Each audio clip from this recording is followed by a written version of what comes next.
What is up, Gunpla modelers? This is Strider Prime bringing you a new edition of Gundam Customs, and today I am going to build this.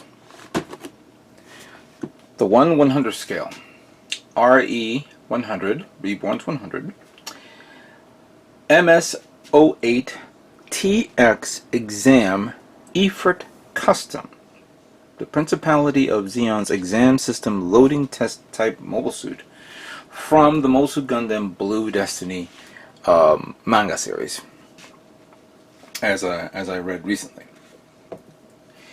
This is my first RE kit that I'm going to make for this year, and technically it was supposed to be a kit that I was going to make based on voters' choice, but instead I had decided to build the Grim Gurdy, which was technically a successful build.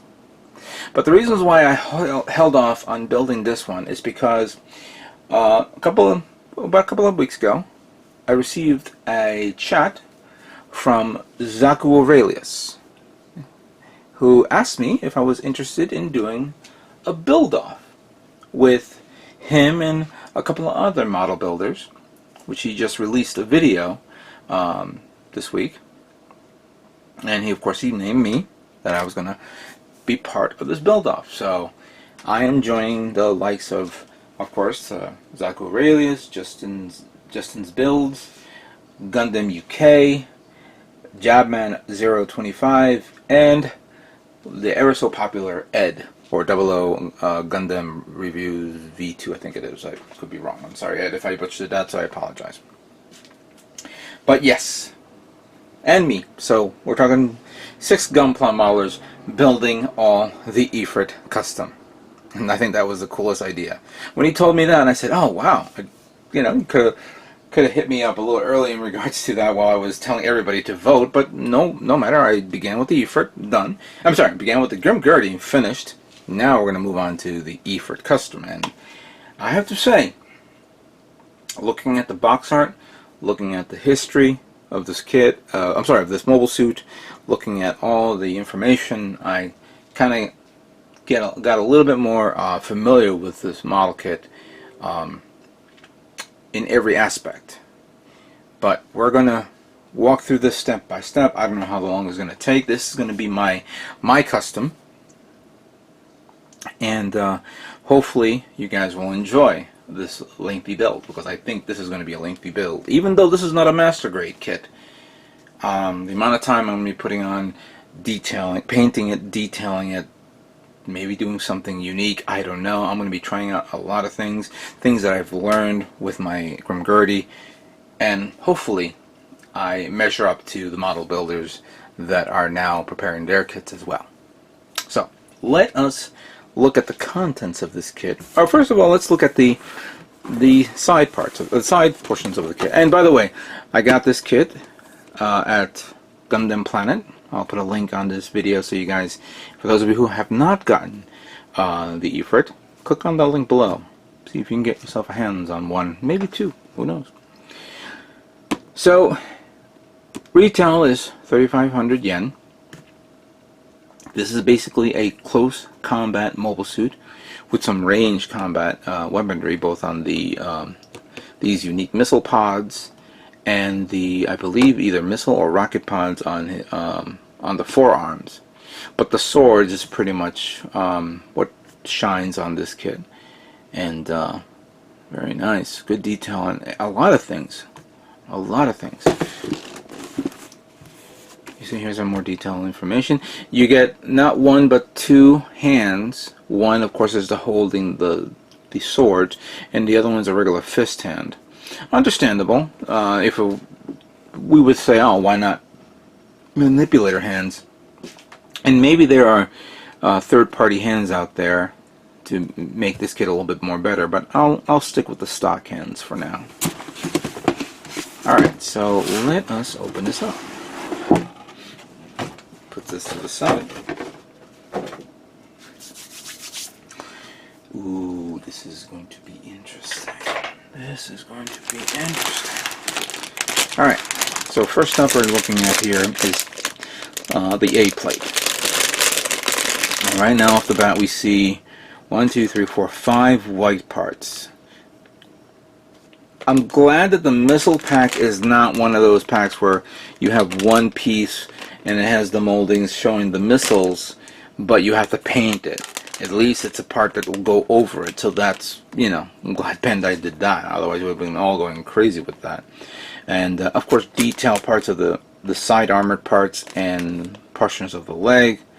I see some black parts here. Don't know what that is. That could be, of course, obviously this is a chest. Here's the unique sword.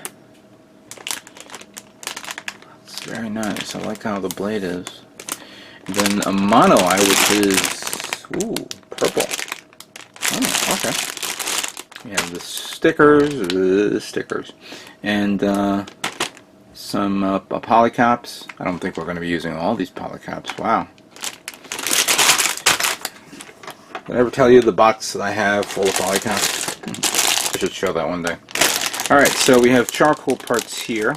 This looks like the first set, but here's the hilt of the blades. Some of the joints and maybe parts of the legs, can't tell. Obviously this is the foot. And here are the thruster parts.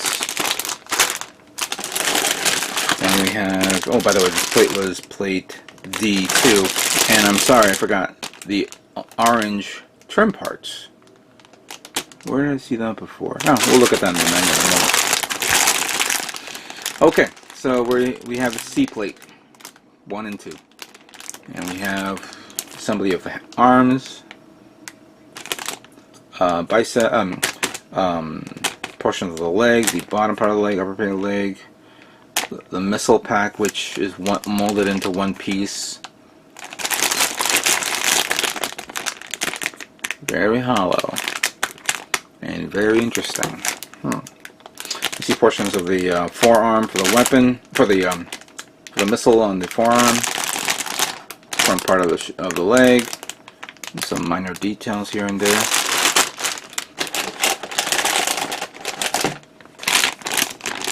Okay, I see some more black parts here, and I guess this governs the foot, obviously, foot right there, and that could be a knee. Here's the holes for the missile pack. And there's a sticker here for the mono eye. I can imagine there's a Gundam employee from Bandai who's saying, "Why are we putting stickers? Why bother? These guys do better work." Now here is the pleasant surprise. When I first saw this kit, I thought, oh great, now I gotta mold, or I have to glue the shoulder armor together, and then sand it, wait until it dries, sand it down to make sure that there's no seam lines. Well, I was surprised to see that it's all molded in one part.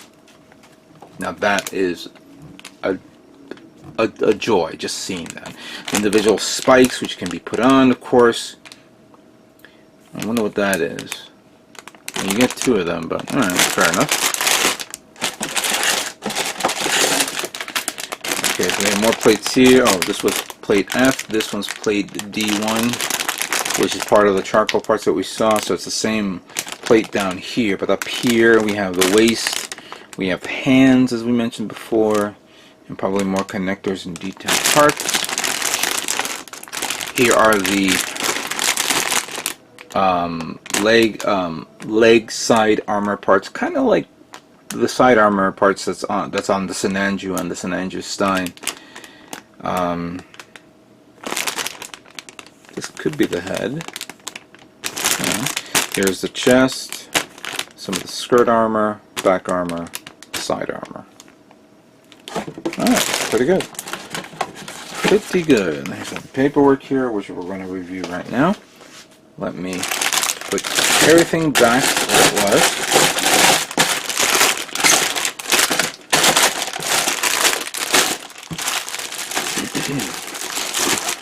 This is going to be interesting. I have some ideas that's forming into my head. Can't tell you what it is yet because they're ideas, but we'll talk about that soon. Alright, so let me adjust the camera so we can see this manual. Now besides this manual, I am looking at a Mobile Suit Gundam Side Story Blue Destiny mini manga. Yeah. I'll breeze through this later on. I didn't realize that I guess this was during the time of 0080 War in the Pocket, because I think the Cold District type mobile GM is in this manga. I'll look at that later on. Alright, so same pictures, same detailed information as before. Parts guide. Let's see here. I don't see no X's. Ooh, yes I do. Oh, I see. You know what? Glancing at the box art and glancing at the orange parts that was on this book, there were two of these little long things here, which happens to be the one that goes on the front, on top of the chest. Obviously, you need one.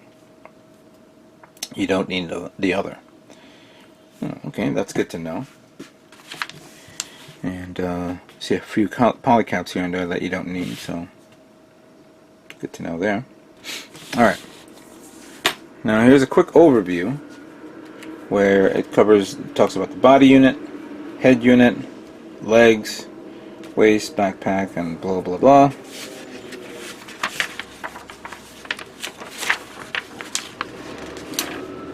Very good detailed illustrations. Yeah, every manual that I've seen lately, I thought the Green Gertie manual was very well done, but this one, wow, it's starting to step up with their manual descriptions on how to build these. Again, for those of you who've never been into model building, you don't need to learn Japanese to know this. It's self-explanatory. Just look at the images, look at the letters and the numbers. Well, that's all you need. But this one's even far more clear than I've seen in the past. So in this page, it pretty much covers up the body unit, followed by the head unit, and then the assembly of the legs, which goes from the foot, then the leg up, then the missile pack, and you do both right and left leg, and then we go from the waist unit here. Very good detail there, alright. And then you have that umbilical, which I didn't mention that a few moments ago. Maybe that I foresee that as a problem. We'll talk about that later on. And then the backpack, which of course connects the umbilical back to the backside of the mobile suit. And then you have the arms. Yep, you have the arms, both left and right, shoulders, and then the assembly of the swords. Very simple. And then, why would you want to remove this head? Oh, you remove the head so you can actually turn the mono eye left and right. Okay, that makes total sense. And then, of course, the ever popular, I call it the butt plug, which is basically the plug that you connect to the base stand of a action base if you want to position this kit. And the placement of the sticker decals. Nice, very nice. And here is what the kit looks like, fully built and painted. Here's the painting guide here. Blue, lighter red, a yellowish tone, charcoal, black, russet red, and another red tonish, so it's like two different types of red.